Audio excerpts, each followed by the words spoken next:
પુરુષોત્તમ મહાત્માએ અધ્યાય 3 વૈકુંઠમાં આગમન. ઋષિઓ પૂછવા લાગ્યા, હે મહાભાગ સૂત, નરના મિત્ર નારાયણે જે ઉત્તમ અને કલ્યાણકારી વચન નારદજીને કહ્યું તે અમને વિસ્તાર સહિત કહો. સૂત બોલ્યા, હે શ્રેષ્ઠ બ્રાહ્મણો, હવે નારાયણનું રમણીય વચન સાંભળો. તેમણે અગાઉ નારદજીને જે કહેલ છે એ સાંભળ્યા મુજબ કહું છું. શ્રી નારાયણ બોલ્યા, હે નારદ, પૂર્વે દુઃખને હરનારા ભગવાન શ્રી કૃષ્ણે યુધિષ્ઠિર રાજાને જે કહ્યું હતું તે વૃત્તાંત તમને કહું છું, માટે સાંભળો. એક વખત શત્રુ વગરના ધાર્મિક રાજા યુધિષ્ઠિર છેતરવામાં પ્યારવાળા દુષ્ટ ધૃતરાષ્ટ્રના પુત્રોથી જુગારમાં હાર પામેલા. તે વખતે દુષ્ટ દુશાસને ભરસભામાં અગ્નિથી થયેલી ધર્મપારાયણ દ્રૌપદીનો ચોટલો ઝાલી ખેંચી વળી વસ્ત્રો ખેંચ્યા. તે સમયે શ્રીકૃષ્ણે દ્રૌપદીની રક્ષા કરી. પછી રાજ્ય છોડી કુંતીના પુત્રો વનમાં ગયા. વનમાં ચોતરફ પ્રાણીઓથી ઘેરાયેલા તેઓ અત્યંત કલેશ પામ્યા. એ પછી દુઃખ પામતા તેઓને જોવા મુનિઓએ વીંટળાયેલા દેવકીજીના પુત્ર ભગવાન શ્રી કૃષ્ણ કામ્યક વનમાં ગયા. તેમને જોઈ જેમ પ્રાણને આવેલ જોઈ દેહમાં બળ આવે તેમ તરત જ કુંતીના પુત્રો ઊભા થયા અને પ્રેમથી વિવળ બની હેતપૂર્વક શ્રી કૃષ્ણને મળ્યા. જોડિયા એવા નકુલ અને સહદેવ ભક્તિથી તેને નમ્યા. ધીરે ધીરે દ્રૌપદી શ્રી કૃષ્ણના ચરણ કમળ પ્રત્યે નમ્યા. તેમણે કુંતીના પુત્રોને તથા મૃગના ચર્મરૂપ વસ્ત્રવાળી દુઃખ પામતી તેમજ વૃક્ષ ચોમેર કેશ વડે વીંટળાયેલ તેવી દુઃખથી ભરેલી પાતળા અંગવાળી દ્રૌપદીને જોઈ. આ રીતે તેઓના અપાર આકરા દુઃખને જોઈને ભક્ત વત્સલ ભગવાન અત્યંત દુઃખ પામતા ધૃતરાષ્ટ્રના પુત્રોને બાળી નાખવાની ઈચ્છાથી ક્રોધ પામ્યા અને જગતના આત્મરૂપ ભ્રમણના મરોડથી કુટિલ નેત્રવાળા ક્રોધકાળના સરખા વિકરાળ મુખથી ખૂબ હસ્યા. જાણે સીતાના વિયોગથી સંતાપ પામેલા દશરથના પુત્ર રામ ત્રણેય લોકને બાળતા હોય તેમ તથા પ્રલયનો અગ્નિ હોય તેમ ઊભા થયા. તેને જોઈ કંપ થવાથી અર્જુન તે વખતે દ્રૌપદી બીજાઓ તથા ધર્મની સંમતિથી ઊભા થઈ ભય વડે બે હાથ જોડી શ્રી કૃષ્ણની સ્તુતિ કરવા લાગ્યા. અર્જુને કહ્યું, હે કૃષ્ણ, હે પ્રભુ, હે જગતના નાથ, હે સ્વામી, હું જગતની બહાર નથી. તમે જ જગતના રક્ષક છો, તે છતાં મારું પાલન કેમ કરતા નથી? જેના નેત્રના હાલવાથી જ બ્રહ્માંડમાં કંપ થાય છે તેના કોપથી શું થશે એ કોણ જાણી શકે? હે સૃષ્ટિનો સંહાર કરનાર તાત, જગતના પતિ ક્રોધને તજો, કેમ કે આપ સરખાના કોપથી જગતનો પ્રલય થાય છે. સગળા તત્વને જાણનારા સમસ્ત કારણોનો કારણરૂપ વેદ અને વેદોના અંગોના બીજના બીજરૂપ ઈશ્વર એવા આપ શ્રી કૃષ્ણને વંદન કરું છું. હે સર્વ આ મંગળરૂપ મંગળપણાના કારણરૂપ ઈશ્વર એવા આપે આ જંગમ સ્થાવર સઘળું જગત સર્જ્યું છે. તે આપ એકના અપરાધથી પોતે કરેલા જગતને કેમ મારી નાખવા તૈયાર થયા છો? મચ્છરોને દૂર કરવા, તેમને બાળવા કોઈ ઘરને બાળે ખરું? શ્રી નારાયણ બોલ્યા, આવી રીતે શ્રી કૃષ્ણ પ્રત્યે વિજ્ઞાપના કરી શત્રુઓના સૂરને હણનાર અર્જુન બે હાથ જોડી શ્રી કૃષ્ણને પ્રણામ કરવા લાગ્યા. સૂત બોલ્યા, જ્યારે શ્રી કૃષ્ણને ક્રોધને છોડી ઝટ ચંદ્રમાના જેવા શાંત થયા ત્યારે તેને જોઈને સઘળા પાંડવો સ્વસ્થતા પામ્યા. પ્રીતિથી શોભિત મુખવાળા સર્વે પ્રેમ વિવળ થઈ પ્રણામ કરવા લાગ્યા. ત્યારે શ્રી નારાયણ બોલ્યા, તે પછી શરણાગતનું રક્ષણ કરનાર ભક્તવત્સલ શ્રી કૃષ્ણને પ્રસન્ન જાણી નમ્ર થઈને ઘણા પ્રેમમાં ડૂબેલા બે હાથ જોડી અર્જુન વારંવાર પગે લાગી જે રીતે તમે હાલ જે પૂછો છો તે જ રીતે પ્રશ્ન પૂછવા લાગ્યો. એ સાંભળી વક્તાઓમાં શ્રેષ્ઠ એવા ભગવાન શ્રી કૃષ્ણ બે ઘડીવાર ધ્યાન કરતા થયા. ધ્યાન કરી સુયદ વર્ગને તથા વર્તને ધારણ કરનાર દ્રૌપદીને તેમજ પાંડવોને દિલાશારૂપ હિતના વચન બોલ્યા. શ્રી કૃષ્ણ કહેવા લાગ્યા, હે મહાભાગના થવા રૂપ, હે રાજન, હે અર્જુન, હવે મારું વચન સાંભળો. તમે આ પ્રશ્ન પૂર્વે ન બનેલો કર્યો છે માટે ઉત્તર કહેવા ઉત્સાહ પામતો નથી. હે અર્જુન, જગતમાં આ પ્રશ્ન જેને ઋષિઓ ન સમજાવી શક્યા એવો ઘણો છૂપો છે. તે તમને મિત્રપણાથી અને ભક્તિપણાથી કહું છું, જેનો સારાંશ પ્રશ્નનો ઉત્તર બહુ કઠિન છે, તો પણ તમે તેને અનુક્રમથી સાંભળો. ચૈત્ર વગેરે જે માસ, 2 પક્ષ, ઘડીઓ, પ્રહર, રાત્રિ, ઋષિઓ, મુહૂર્તો, 2 આયનો, વર્ષ, યુગો અને જે બીજા પરાર્ધ સુધી કાળ ને જે નદી, સમુદ્ર, વનસ્પતિ, શહેરી, પર્વત અને મોટા નગરો છે, આ સઘળા શરીર ધારણ કરનારા પોતાના ગુણોથી મનાય છે. તેઓમાં કોઈ પણ સ્વામી વગરના નથી અને તે પોતાના અધિકાર દરજ્જામાં ફળ દેવાથી મનાય છે. પોતાના સ્વામીના સંગથી, મહત્તાથી, સૌભાગ્યથી શોભનાર છે. કોઈ સમયે અધિક માસ ઉત્પન્ન થયો, તેને સઘળા લોકો મદદ વગરનો મલરૂપપણાથી દૂષિત, સ્પર્શ કરવા લાયક નહીં, સારા કર્મમાં નિંદવા યોગ્ય અને સૂર્યની સંક્રાંતિથી રહિત આ મેલો માસ અયોગ્ય છે એમ કહેવા લાગ્યા. લોકોના આવા વચનો સાંભળી ઉદ્યોગ વગરનો, ક્રાંતિથી રહિત, દુઃખયુક્ત, બહુ ખેદ પામેલ અંતઃકરણવાળોને, જેનું મન ચિંતામાં ડૂબેલ, એવો એ મરવાને ચાહતો થયો. પછી તે દુઃખ પામતા હૃદયથી ધીરજ ધરી મારે શરણે આવ્યો. હે અર્જુન, જ્યાં હું નિવાસ કરતો હતો તે વૈકુંઠ લોકમાં મારે મંદિરે તે આવ્યો. પછી એણે મને દીઠો.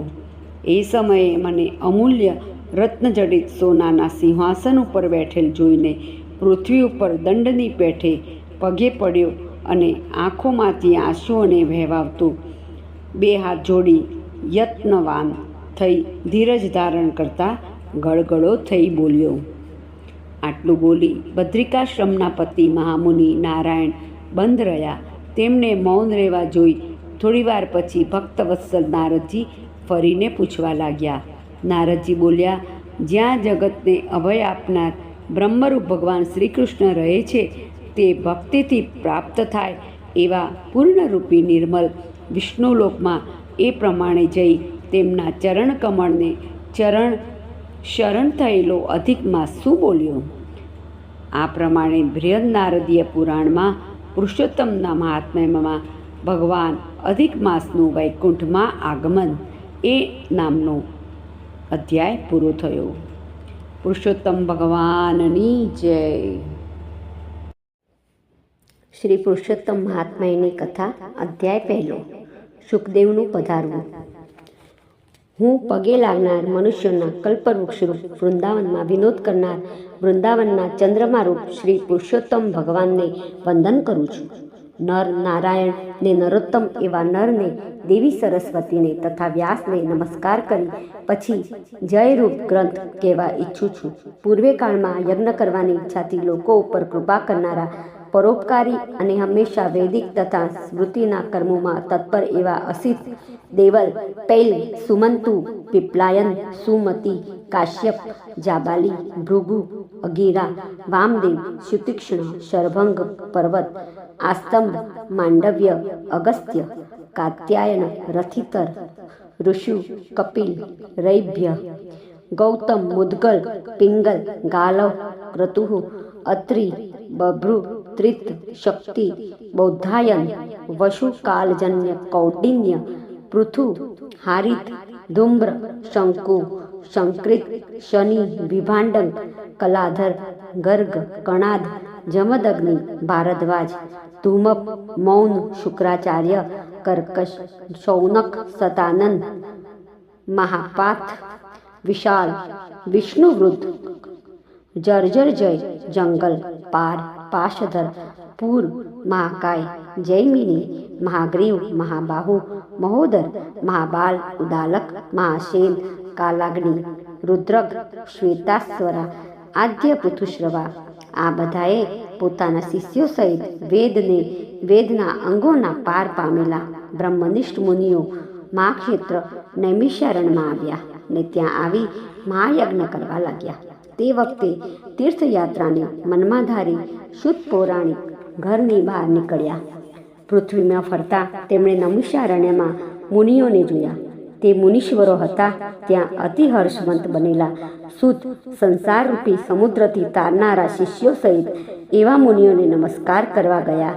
તે સમયે રાતાવલકલ બનેલા વસ્ત્રને ધારણ કરનારા પ્રસન્ન મુખવાલા, શાંત, પરમાર્થમાં કુશળ, સઘળા ગુણોથી સંપન્ન, આશેષ આનંદમાં ડૂબેલા, ઉર્ધ્વ પુંડને ધરનારા, શોભિત નામની મુદ્રાથી શોભતા, શંખ તથા ચક્રને ધારણ કરનારા, ગોપીચંદની મૃતિકાથી શોભતા, જટાને ધારણ કરનારા તથા ઇન્દ્રિયોને જીતનારા, મુકુટથી શોભતા, હરિના શરણરૂપ હરિને જપતા, અદ્ભુત સઘળા શસ્ત્રોના જાણનારા, તત્વોને જાણનારા, સર્વ જગતના હિતમાં પ્રીતિવાળા, ક્રોધને જીતનારા, જીવનમુક્ત, જગતના પાવન વ્યાસની પ્રસન્નતાને પામેલ એવા તે સૂતને આવતા જોઈ તાકીદે ઊભા થઈ નૈમિષારણ્યના મહાઋષિઓ જુદા જુદા પ્રકારની વિચિત્ર કથાઓ સાંભળવાની કામનાથી વીંટળાઈ વળ્યા.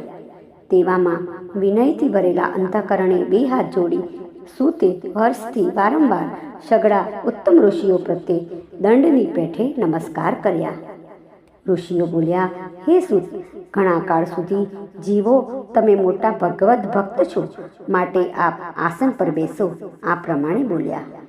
જ્યારે આવું કહી સર્વ તપસ્વી બેઠા ત્યારે સઘળા મુનિઓના સમૂહોને તપની વૃદ્ધિ પૂછી વિનયથી સૂત મુનિઓએ બતાવેલા આસન ઉપર આનંદથી બેઠા. તેને સુખથી બેઠેલા અને વિશ્રાંત પામેલા જાણી પુણ્યકારી કથા સાંભળવાની ચાહનાથી ઋષિઓ બોલ્યા, હે સૂત, તમે હાલમાં ભાગ્યવાન છો, કારણ કે ગુરુની કૃપાથી વ્યાસના વચનોના અભિપ્રાયને જાણો છો. કેમ, તમે સુખી તો છો ને? આજ તમે ઘણી વખતે વનમાં કેમ દેખાયા? હે વ્યાસ, શિષ્યોમાં શિરોમણી, તમે અજ્ઞાનરૂપ નેત્રના રોગ, અંધ થયેલાઓને નેત્ર આપવામાં ઉત્તમ આશ્રયરૂપ છો. તેમાં જે કલ્યાણને કરનાર ટૂંકું અને સારરૂપ થયેલું હોય, જે તમે મનમાં નિશ્ચિત કરેલું હોય, જે સંસારરૂપ સમુદ્રમાં ડૂબેલાઓને પાર પહોંચાડનારું હોય અને પરમ આનંદનું કારણ હોય, તે જલ્દી કહો. આવી રીતે શૌનક વગેરે કહેતા પૌરાણિક હાથ જોડીને બોલ્યા, હે મુનિઓ, તમે સર્વ અતિ મનોહર મારું વચન સાંભળો. હે બ્રાહ્મણો, અગાઉ હું પુષ્કર નામના તીર્થમાં ગયો હતો. ત્યાં સ્નાન કરી પુણ્યકારી ઋષિ, દેવ અને અનેક પિતૃઓનું તર્પણ કરી વિઘ્નોના નાશ કરનારી યમુના પ્રત્યે ગયો. એક પછી એક બીજા તીર્થોમાં જઈ ગંગા નજીક આવ્યો. ત્યાં કાશીમાં ગયો. પછી ગંગાજી જઈ પિતૃનું તર્પણ કરી તે પછી વેણી અને કૃષ્ણા નદીના સ્નાન કરી ગંડકીમાં નાહીને પુલ્હાશ્રમમાં ગયો.